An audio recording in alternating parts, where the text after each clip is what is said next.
Hello, and thank you for standing by. My name is Bella, and I will be your conference operator today. At this time, I would like to welcome everyone to DTE Energy Q3 2025 earnings conference call. All lines have been placed on mute to prevent any background noise. After the speaker's remarks, there will be a question-and-answer session. If you would like to ask a question during this time, simply press star, then the number one on your telephone keypad. To withdraw your question, press star one again. I would now like to turn the conference over to Matt Krupinski, Director of Investor Relations. You may. Thank you, and good morning, everyone. Before we get started, I'd like to remind you to read the Safe Harbor statement on page 2 of the presentation, including the reference to forward-looking statements. Our presentation also includes references to operating earnings, which is a non-GAAP financial measure. Please refer to the reconciliation of GAAP earnings to operating earnings provided in the appendix. With us this morning are Joi Harris, President and CEO, and Dave Ruud, CFO. And now I'll turn it over to Joi to start our call this morning. Thanks, Matt. Good morning, everyone, and thank you for joining us. While this is my first time leading our earnings call as CEO, I've had the privilege of engaging with many of you over the past couple of years and appreciate the dialogue. I'm off to a running start and continuing to build on the strong foundation we've established. I have a number of exciting updates to share with you today, which include highlighting the progress we're making on achieving our 2025 financial goals, providing a strong 2026 operating EPS outlook, and outlining our enhanced 5-year plan that now extends through 2030. A highlight of our strategy is the transformational growth we're seeing in data center demand. I am pleased to announce we finalized an agreement with a leading hyperscaler to support 1.4 gigawatts of data center load. This is an exciting milestone that I'll expand on as we walk through our updated strategic plan. Aside from the 1.4 gigawatts of new load, we are still in late-stage negotiations with an additional 3 gigawatts of data center load, providing potential further upside to our capital plan as we advance these negotiations. As a result of this first data center transaction and continued need to modernize our utility assets, our updated plan includes significant increases in utility investments for our customers and delivers 6 to 8% operating EPS growth through 2030. We are confident we will reach the high end of our targeted range in each year, driven by RNG tax credits and the flexibility they provide. This plan supports our continued strategic shift toward higher quality utility earnings fueled by increased demand, continues our efforts to build the grid of the future while transitioning to cleaner generation, and demonstrates our ongoing commitment to affordability for our customers. I will share additional details of our plan over the next few slides. Dave will give an overview of our third quarter results, 2025 guidance, and 2026 early outlook, and then we will open it up for your questions. I'll start on slide 4 by saying that we are continuing to deliver strong results in 2025, and we are well positioned to hit the high end of the guidance this year. As always, our success is a testament to our dedicated and engaged team, committed to serving our customers and communities. I am extremely proud that our team was recognized by the Gallup organization for the 13th consecutive year with a Great Workplace Award, and our employee engagement ranks in the 94th percentile globally among thousands of organizations. We are well positioned to achieve the high end of our 2025 operating EPS guidance range. Looking ahead to 2026, our early outlook reflects operating EPS growth of 6 to 8% over our 2025 guidance midpoint, and we are confident in our ability to deliver at the higher end of that range. Let me move to slide 5 to provide more details on our long-term plan. We are in an exciting time for our industry and for DTE, and we are focused on seizing the opportunity to deliver for our customers, communities, and investors. We're increasing our 5-year capital investment plan by $6.5 billion compared to the prior plan, driven by the data center transaction and the continued need to modernize our utility assets. At DTE Electric, the additional investments are strategically focused to support data center load growth, advance cleaner generation, and to enhance distribution infrastructure that will drive continued improvements in reliability. DTE Gas is focused on system reliability and infrastructure renewal, ensuring safe, efficient service for our customers while modernizing our network. DTE Vantage will continue to prioritize investments in utility-like long-term fixed-fee contracted projects, which aligns well with our strategy to deliver stable, predictable earnings for our investors. Our investment plan supports a further strategic shift toward higher quality utility earnings over the next 5 years, targeting utility operating earnings to increase to 93% of our overall earnings by 2030. Importantly, data center opportunities are helping drive this shift as we allocate additional capital to serve this load, which further supports affordability for our existing customers. We have incorporated a more conservative growth outlook for DTE Vantage, which is largely influenced by commodity pricing assumptions in our longer-term forecast. As part of our most recent strategic analysis, we evaluated a range of pathways to drive sustainable long-term value.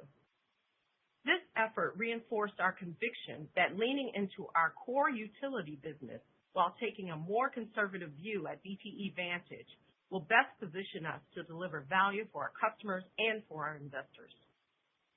As you can see in the appendix of this presentation, the 2030 outlook for Vantage is flat to 2025 guidance, as our solid project development pipeline offsets the expected roll-off of 45Z production tax credits after 2029.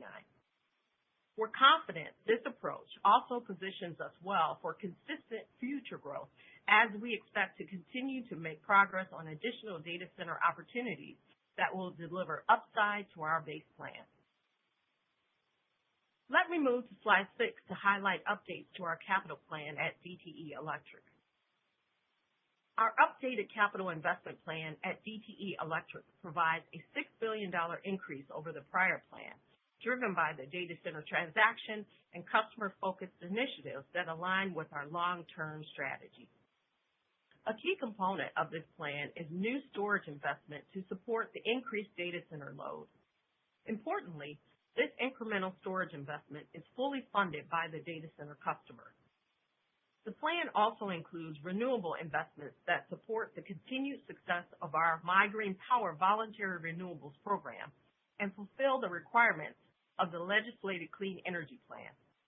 And to ensure reliable base load generation as we transition away from coal, we are planning the construction of a combined cycle gas turbine to replace our retiring coal plant.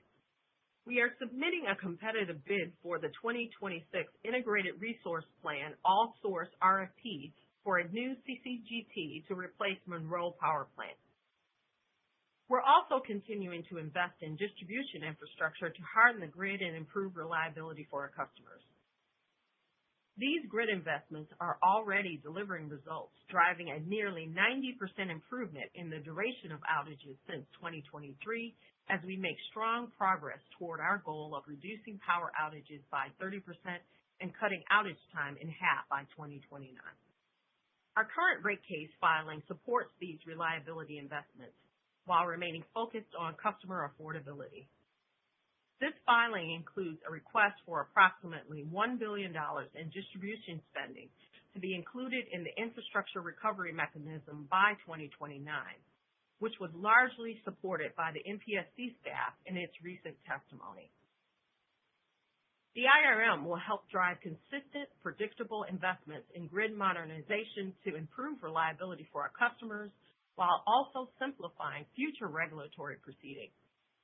The order for this case is expected at the end of February.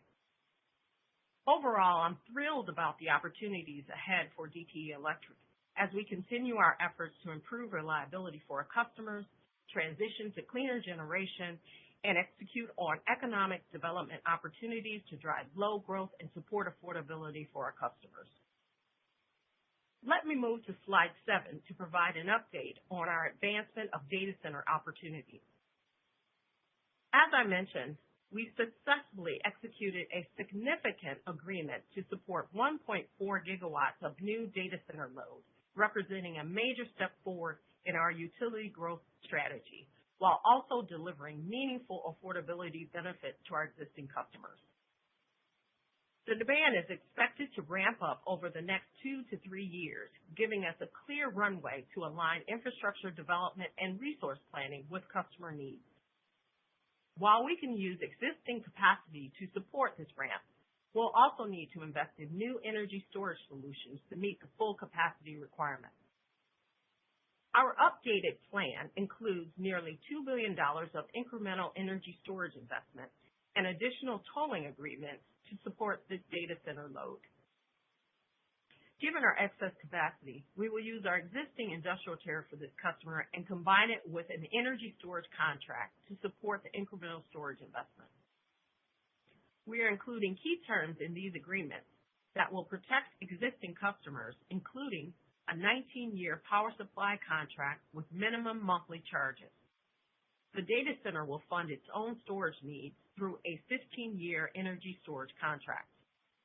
These terms are important to us and our customers as we ensure the data center revenue support the required investments to meet this new demand. We plan to submit our regulatory filing tomorrow requesting approval of the data center contract. Energy storage investments will begin ramping in 2026 to align with the projected increase in data center load. As I mentioned, we also have additional data center opportunities beyond this initial 1.4 gigawatts. We are in advanced discussions with additional hyperscalers for over 3 gigawatts of new load, and we have a pipeline of an additional 3 to 4 gigawatts behind that. We also expect longer-term growth opportunities through the expansion of these initial hyperscaler projects. The generation investments that will be needed to support these additional opportunities could very well come into the back end of our 5-year plan, providing incremental capital investments above what we are laying out for you today. A key step in preparing for the development of new generation to support large data center loads is integrating these requirements into our next IRP filing, which we expect to file next year. So a lot of great opportunities ahead of us on the data center front. We will continue to provide updates along the way as things progress. Let me move to slide 8 to discuss our commitment to customer affordability. We have a history of executing on our investment plan with a sharp focus on customer affordability. As you can see on the chart, our average annual bill increase over the last 4 years is significantly lower than the national average and Great Lakes average. We remain committed to maintaining this focus on affordability throughout our plan. We are advancing on a number of initiatives to support affordability for our customers while continuing to invest and support our key priorities. Importantly, near-term data center growth will help create substantial affordability headroom for our existing customers as we sell our excess generation. Our continuous improvement culture will ensure O&M and capital investments remain efficient.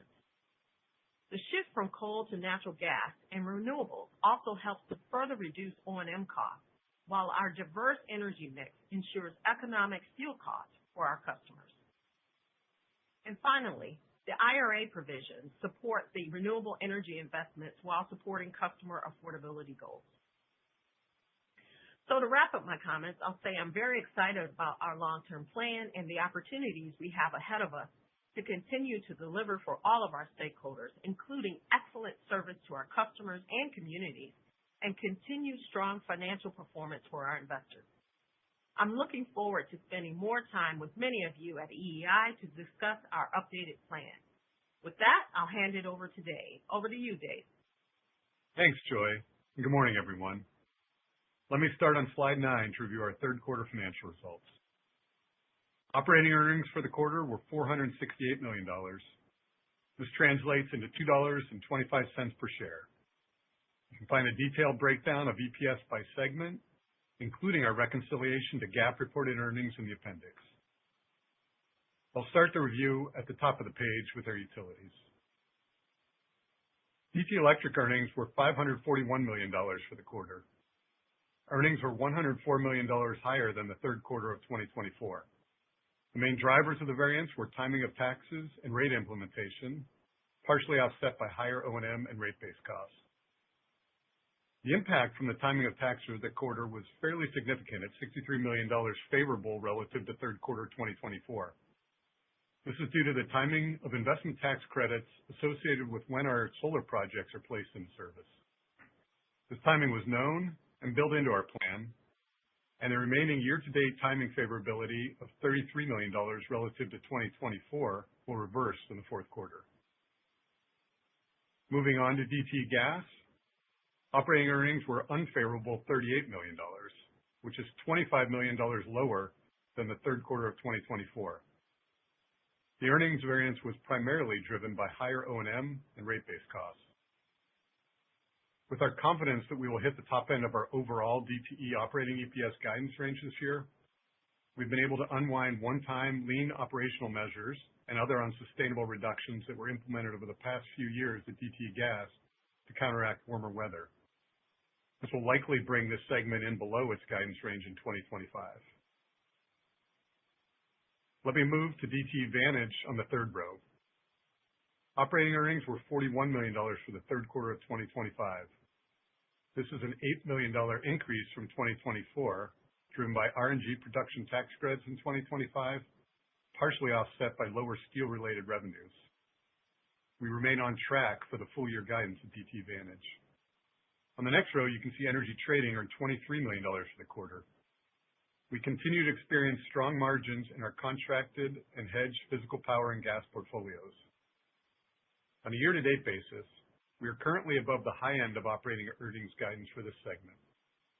This strong performance places us in a favorable position to leverage any potential further upside across DTE to continue to provide flexibility for future years. Finally, corporate and other was unfavorable by $77 million quarter over quarter, due primarily to the timing of taxes, which will reverse by year-end, as well as higher interest expense. Overall, DTE earned $2.25 per share in the third quarter of 2025, which positions us well to achieve the high end of our guidance range in 2025. Let's move on to slide 10 to discuss our 2026 outlook. As Joy mentioned, we are well positioned to deliver another strong year in 2026. Our 2026 early outlook range, $7.59 per share to $7.73 per share, which provides 6 to 8% growth over our 2025 guidance midpoint. We are confident that we will deliver at the high end of the guidance range due to the flexibility that the 45Z tax credits provide. Utility growth will be driven by customer-focused investments, including distribution and cleaner generation investments at DTE Electric, and main renewal and other infrastructure improvements at DTE Gas. DTE Vantage will see growth from the development of new custom energy solutions projects and continued contributions from RNG production tax credits. And at energy trading, we continue to see strength in both our structured physical power and physical gas portfolios, giving us confidence in our targets as we head into 2026. We will share additional details on 2026 during our fourth quarter call, following the close of a strong 2025. Let's turn to slide 11 to discuss our balance sheet and equity issuance plan. We continue to focus on maintaining solid balance sheet metrics. To support the significant increase to our capital investment plan that we need to execute for our customers, we've increased our planned equity issuances. We are targeting annual issuances of $500 million to $600 million in 2026 through 2028. This level of equity supports the capital, but is now coming earlier in this plan relative to our prior plan. The increased equity will help fund the increase in our capital plan, including the storage investments related to our data center agreement, while ensuring that we maintain a strong balance sheet. We will continue to maximize the use of internal mechanisms to issue equity but will also incorporate manageable external issuances. Our 5-year plan fully incorporates the equity needs and continues to deliver 6 to 8% operating EPS growth with a bias toward the upper end each year through 2030. Our long-term plan also includes debt refinancing and new debt issuances. We expect to strategically utilize hybrid securities to support our financing plan, and we will continue to manage future debt issuances through interest rate hedging and other opportunities. Importantly, we continue to focus on maintaining our strong investment-grade credit rating and solid balance sheet metrics as we target an FFO to debt ratio of approximately 15%. This plan ensures that DTE continues to be well-positioned to make the necessary investments for our customers while delivering the premium total shareholder returns that our investors have come to expect over the past decade, with strong utility growth and a dividend growing with operating EPS. Let me wrap up on slide 12, and then we will open the line for questions. Our team continues our commitment to deliver for all of our stakeholders. We are delivering solid results in 2025. We are on track to achieve the high end of our operating EPS guidance range, and we are confident we will achieve the high end of our 2026 early outlook, again, due to the flexibility that the 45Z tax credits provide. Our updated 5-year plan provides high-quality, long-term 6 to 8% EPS growth through increased customer-focused utility investment, which increases our utility operating earnings to 93% of our overall earnings by 2030. This plan increases our 5-year capital investment by $6.5 billion over the previous plan, supported by the data center transaction and the continued need to modernize our utility assets. Additional data center opportunities provide potential upside to this 5-year capital investment and EPS growth plan. We continue to target 6 to 8% long-term operating EPS growth, with 2026 operating EPS midpoint as the base for this growth. We are confident that we will reach the high end of our targeted range in each year, driven by RNG tax credits and the flexibility they provide. And we continue to target a strong dividend that grows with operating EPS. Overall, we are well-positioned to deliver the premium total shareholder returns that our investors have come to expect, with a strong balance sheet that supports our capital investment plan. With that, thank you for joining us today and look forward to seeing many of you at EEI. We can open the line for questions. At this time, I would like to remind everyone, in order to ask a question, press star, then the number 1 on your telephone keypad. We will pause for just a moment to compile the Q&A roster.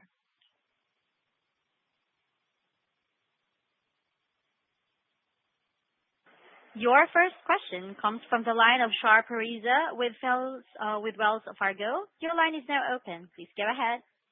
Hey, guys. Good morning. Hey. Can you hear me? Morning. So obviously the upside slide, it seems fairly material around incremental data center opportunities. Are the data center deals are they an inflection point to rebase higher, shift that 6 to 8 CAGR, or should we still assume lengthen and strengthen? I guess, what do you need to see to revisit that guided trajectory, especially since some of it can hit the back end of the plan and you're already growing at the higher end? Thanks. Hey, Shar, and good morning. Thanks Morning. for the question. We're really excited about the first 1.4 gigawatt deal we have on the table, and we'll feel well positioned to execute on that. We're continuing conversations, as I mentioned in the intro. We've got 3 to 4 gigawatts that we're continuing to work with hyperscalers with a total pipeline of roughly 7. That said, as we are advancing these negotiations, our intent would be to find terms that we can then, and the ramp that we can then incorporate into our next year's IRP, and then determine the generating resource to support that load.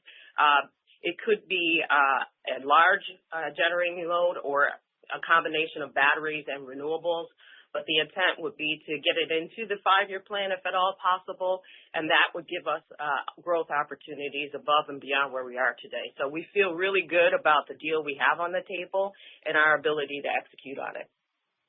Okay, got it. But just, I guess, is it accretive to the 6 to 8? I guess, how do we sort of think about how you currently guide?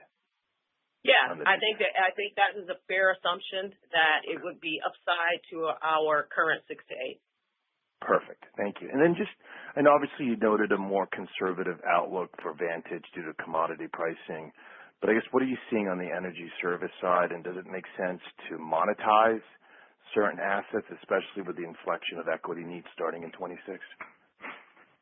Yeah, we're continuing our focus on our energy service business line and Vantage. We're working on a behind-the-meter project, in fact, outside of the state of Michigan for a data center, and that could be an additional vertical that we pursue. But, Vantage has been a really great part of our portfolio for over 20 years with a really strong BD pipeline and opportunities for really good returns. But as always, we look for ways to optimize value for shareholders. We don't have anything imminent right now, but it's something that we'll continue to examine. Got it. Perfect. And big congrats, Joy, on your first earnings call. I know Jerry's listening. He's proud. And just keep that dividend growing for him now that he's on a fixed income. Appreciate it, guys. Thanks, sir. Thanks for that. And your next question comes from the line of Jeremy Tonet with JP Morgan. Please go ahead. Hey guys, good morning. This is actually Aiden Kelly on for Jeremy. Hey, Aiden. Yeah, so just regarding the EPS CAGR, is the right math to think about like 2026 high end and then growing 8% off that until 2030? Or should we think about the EPS CAGR kind of being based off the midpoint each year? So midpoint each year is the way we guide. And the 45Zs give us the potential to hit the top end of our range. And as you know, those 45Zs extend through 2029. Got it. Okay, that's helpful. And then just on the, incremental load, maybe just like how much should we think about like the load is needed to trigger a new gas plant versus just more energy storage at this point? I mean, like when you look at the 7 gigawatt pipeline, how should we think about like what's needed for new base load versus just like incremental storage?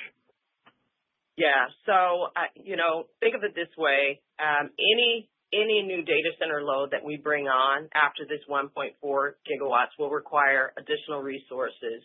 If we bring on something in the gigawatt range, it would require a combined cycle to support it. Anything lower than that, we could do a combination of either a smaller CCGT and some renewables and batteries, but we'll know all of that for certain once we sign the deal and incorporate it into next year's IRP, and that will really dictate the resource requirements and the resource mix.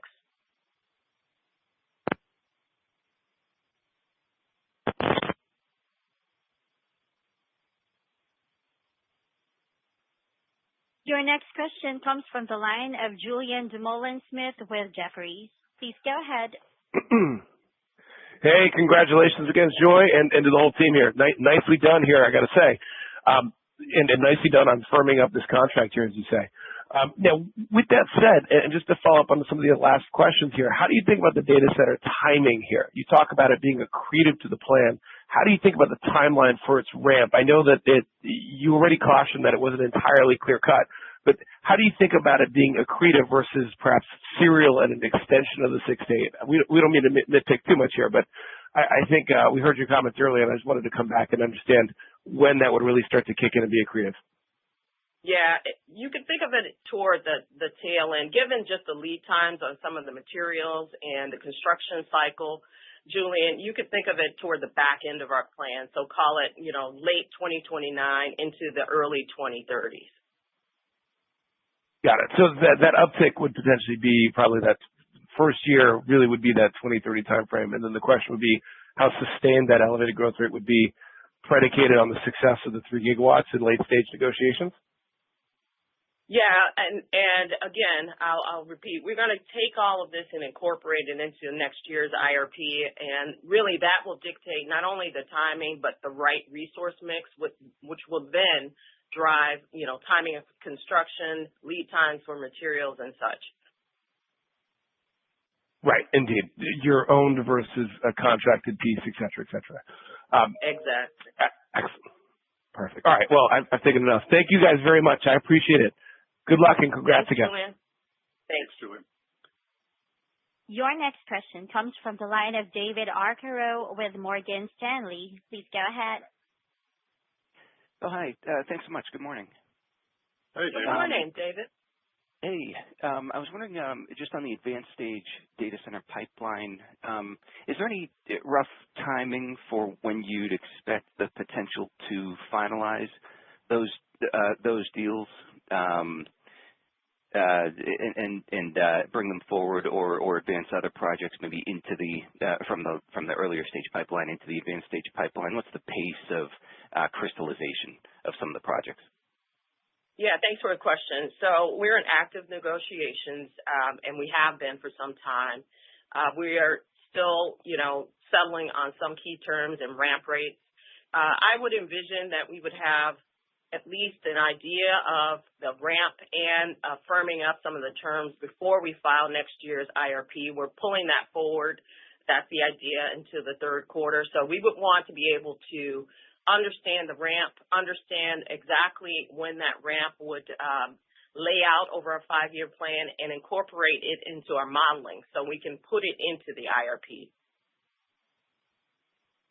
Okay, perfect. Yeah, that's helpful. And then you piqued my interest with the behind-the-meter project that you're working on for Vantage for a data center. I was just wondering if you might be able to elaborate on maybe how big of a project that might be, what kind of power generation technology you're using, any thoughts on, maybe how returns stack up for that type of a project versus others in the Vantage pipeline. Yeah, curious about that overall opportunity. Yeah, we're still in discussions with the data center provider. It's primary power, so it's behind the meter. You can think of that as more like CTs. And again, it's a little too early for us to give a lot of details around this deal. We haven't fully closed it yet, but it's a really good opportunity for the Vantage team, and it's right down the fairway if you look at our skill set as an enterprise. So this is just a really good example of the types of projects Vantage has in the pipeline that supports their income targets, and we'll look for additional opportunities like that should they become available. We'll keep you posted, though, as things develop. Awesome. All right, sounds good. Thanks so much. Your next question comes from the line of Bill Appicelli with UBS. So please go ahead. Hey, good morning. Just a question around the rate case and the ERM. I guess what is the potential upside for investment there? Should more supportive regulation and decisions come your way around in terms of just the capital outlook on that mechanism? Yeah. So just to give clarity, the IRM, the investments are already in our plan. What we did hear back from the staff was strong support for the investment profile that we laid out in the case and the pace. So our intent, though, is to continue to grow the IRM in future cases. So in this case, we requested up to $1 billion beginning in 2027. And what we were really happy to hear the staff support even a pull forward. So they did pull out maybe $200 million of the pull-top maintenance and suggested that should get incorporated into our existing IRM in 2026. So that would be incremental IRM spend that would show up next year should we get that final ruling in 2026 in February. So it just showcases that we're aligned with the staff on the type of investments we need to make to improve reliability and the pace. Okay, great. And then just taking a step back, we think about the broader growth rate through 2030. Just to be clear, when you guys say bias to the upper end, that's with the plan as it stands here today, or would that need to require some additional capital to push you to the upper end? or just want to clarify that, or would that be then, to the points made earlier, upside to, to the plan overall? Now that 6 to 8 through 2030 is our plan that we've laid out here today. And we say we have a bias to the upper end in each year, again, in that plan due to the 45Z tax credits and flexibility that they provide. Joy talked about the additional opportunities we have with additional data centers that would drive some additional upside to that plan. Okay. So then when we talk about the through 2030, which is post the tax credits, when you talk about the bias of the upper end, extending out that far, that reflects just the capital plan as it stands today? Yeah, we see it when we get to 2030, because of the 45Zs also, you have flexibility year to year. So we think there's opportunity in 2030 to hit the upper end that year too of the 6 to 8 range. Okay. All right, great. Thank you. Your next question comes from the line of Michael Sullivan with Wolfe Research. Please go ahead. Hey, good morning. Morning. Hey, Mike. Hey, guys. Sorry, just wanted to pick right up on that last question, Dave. So in 2030, when the 45Zs go away, what is it that pushes you to the high end? Or is there like some way you can continue to book those a year beyond the expiration, or just a little more color on that would be helpful? Yeah, well, what we see with these 45Zs is flexibility, right? So what we've been able to, as we've done this year, is find ways to pull forward some expenses to help future years. And we just see that favorability from 2029 helping us in 2030 as well to be able to be in a good position to reach the higher end when we get out there too. Okay, that's really helpful. And then another one for you, Dave. I think in the past you may have all pointed to more of like a 15 to 16% FFO to debt range, and looks like now just 15%. Any color on what's going on there? Well, I'll just say, Michael, we have got great growth opportunity in our utility as we're doing this work that Joy described for reliability and cleaner generation, also the data centers. So we're comfortable targeting this 15% range. Continues to give us the right cushion over the thresholds that we think, and it puts us in a really good place. Remain committed to having a good balance sheet, and we're working with the rating agencies to ensure they fully understand our financing plan, really our strong cash flows too, and they'll be comfortable with it going forward. Okay, and one last quick one, just the $2.5 billion for CCGT investment. I think you're building a 1.5 gigawatt plant. Is that the full amount, or are you not capturing the full investment in the 5-year, and the plant itself could cost a little more than that? Because that just seems a little on the lower end. I would have thought of what a combined cycle would cost. Yeah, it trails into 31, so beyond the 5-year. Okay. Thank you both very much. Thanks, Mike. Your next question comes from the line of Andrew Weisel with Scotiabank. Please go ahead. Hey, good morning, everyone. Good morning. Hi, Andrew. Hi. Dave, a question for you first. You mentioned that at gas, you're unwinding some cost-cutting efforts from the past few years. I know that as a company, you're masterful about being nimble with O&M expenses, but I thought that was typically more short-term, like within a year, maybe two, so I'm a little surprised to hear you talk about it over a multi-year period. Can you discuss some examples of what might be included in there, what type of actions you're referring to? And then as we look to 26 and beyond, how should we think about the O&M outlook for the gas business? Yeah, we've essentially let some of the backlogs, maintenance backlogs, we allowed those to rise, and we're unwinding a lot of that this year. So that's just an example of some of the things that we typically do in the gas company. And we were ahead of plan before we saw warmer weather, so we had some opportunities to relax our maintenance efforts, and this is non-emergent maintenance backlog. And this year, we're just getting back on track. We're getting back to our normal run rate for maintenance and other expenses. And Andrew, I'll say, like, on our ability to be nimble, like we had we had a couple years of warmer weather at gas, and so that did extend over a couple years, but it still shows that we're able to balance things across our business to make sure we do everything to hit the numbers. Okay, great. And then as far as the outlook? The outlook for gas? How can we think about O&M? Yeah, the outlook for O&M at gas going forward. Yeah, the O&M for gas, I think this is a normal run rate that we would typically see. And then as usual, we build in some flexibility where we can lean if we need to or invest should we see colder than normal temperatures. Okay, got it. Thank you. And then, Joy, in your prepared remarks, I want to ask about affordability a bit. I think you said the 1.4 gigawatts of new data center load should bring meaningful affordability benefits to the existing customers, but then you also talked about protecting them. So I'm just wondering, can you get more specific? Are you expecting the new data centers and this specific deal to be neutral to residential customer rates or monthly bills or deflationary? And how will that impact flow through? Will that go through rate cases or through the industrial tariff? How's that going to work for existing customers?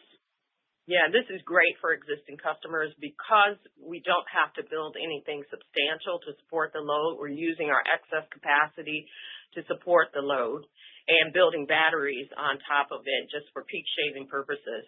And the customers get that full benefit. So it will show up in the form of a lower ask over our next rate case cycle. So customers will get that flow through in that form. In terms of the protections, the contract terms protect our customers from stranded assets or rate shock over a period of time when we're serving the customers, the data center customers, that is. All right. Very good. Thank you very much, and congrats. Thank you. Sandra. Your next question comes from the line of Anthony Crowdell with Mizuho. Please go ahead.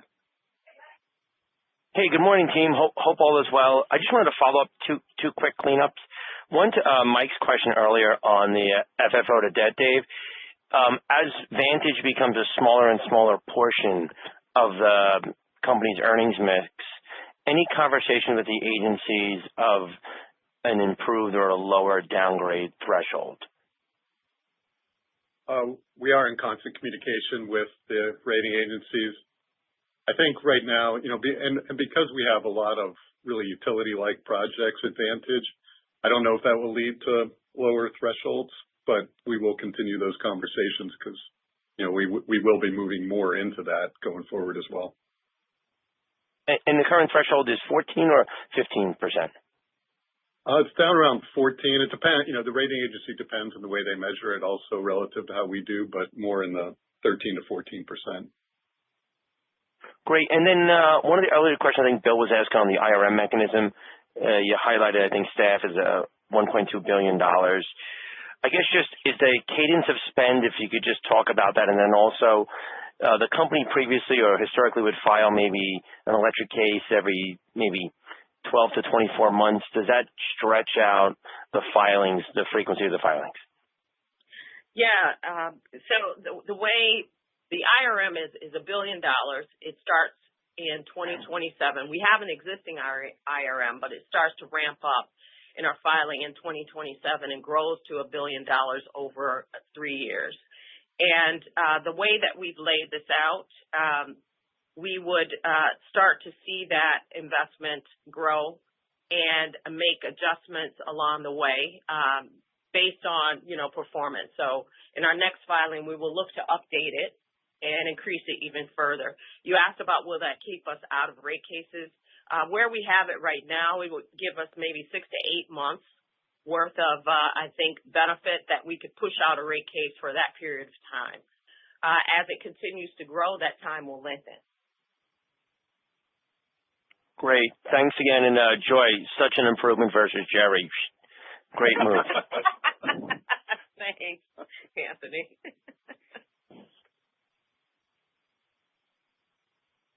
Thanks, Anthony. Your next question comes from the line of Paul Fremont with Ladenburg. Please go ahead. Thank you very much. I guess my first question is the junior subordinated debt that you talk about, is that instead of or in addition to the planned equity, annual issuance of equity? Yeah, we do expect to have some junior sub that comes within our plan. We're going to look at that strategically, but that would be additional to the equity that is laid out. What we've laid out is what we would need to do for true equity issuances of $500 to $600 million. Great. And then on the CCGT, what is the cost per kW that we should assume for the CCGT? Well, we're seeing ranges. So right now it's roughly $2,500, and we're still updating our estimates. We'll know for certain once we get the finalization of our IRPs and see, what is coming out. We've got the IRPs for our power island, but there's still some additional work. But that's our initial estimate at this point. Great. And then turbine availability, if you get the 3 gigawatts that you're in advanced stage negotiation, do you see, what time frame do you see sort of being able to get turbines? Yeah, well, we're actually in the queue for our turbines that we want to bring on to replace Monroe only. And that CCGT we have in the plan, it only supports the retirement of Monroe. It has nothing to do with data centers. If we want to bring on another CCGT to support data centers, we're still seeing a 3 to 4 year timeline for at least a gigawatt and above. There is some flexibility we're seeing for smaller turbines. It just depends on, how big of a data center load we're trying to serve and when the ramp kind of gets to the top end. So we'll flesh all of this out in next year's IRP and, again, pick the right resource mix to support the load. So I guess just theoretically, if some of the 3 gigawatts were to be finalized, if their need were sort of before that 3 to 4 year timeline, you would serve that load potentially through purchase power, or how would that work? Yeah, the way that we're going to address these contracts is really get a sense of how quickly they want to ramp, and then use the IRP modeling to tell us what is the optimal resource mix to support that load. It could be a combination of renewables and battery storage, similar to what we're doing with the deal that we have on the table, or it could require a CCGT. Still too early to say. All of that will get fleshed out as we finalize the negotiations and incorporate it into the IRP next year. Great. And then last question for me. You're looking at potentially higher trading contributions in 25. Can you give us a sense of how much?